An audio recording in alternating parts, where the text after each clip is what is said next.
C'est sa lecture des faits concernant la situation globale du pays. Ufrem Dav-Mafoula dénonce l'inertie du gouvernement qui, selon lui, se montrerait incapable de répondre aux problèmes des Congolais. 3 ans se sont écoulés depuis la réélection du président de la République à la tête de notre pays.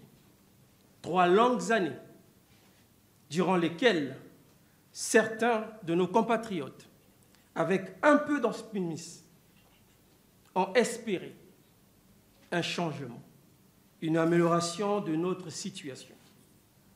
Mais au lieu de cela, nous avons vu et nous en sommes témoins que notre pays sombre dans la détresse.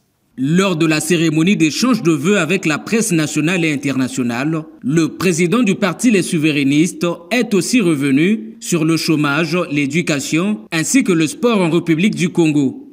Le chômage est endémique. L'éducation et le sport sont en crise. L'insécurité règne en maître. La pauvreté ne cesse de s'installer de plus en plus dans nos foyers.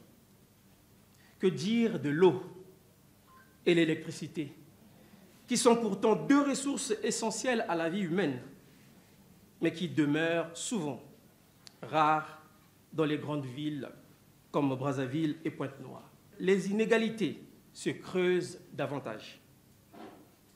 Les scandales politiques et les affaires de corruption se multiplient. Laissons ainsi les Congolais dans un profond sentiment d'injustice et de colère. Dav-Mafoula condamne également la violente répression de la manifestation des étudiants finalistes récemment rentrés de Cuba par les forces de l'ordre. Une triste réalité, alors que 2024 est décrétée année de la jeunesse, a-t-il regretté.